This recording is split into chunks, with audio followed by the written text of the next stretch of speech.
Welcome to watch today's Fresham. South Yarra House by Studio Doherty.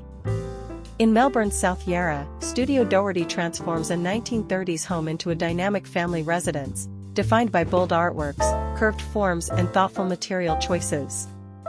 Discreetly overlooking the Yarra River and Melbourne cityscape, at first glance, South Yarra House is hidden from the main street.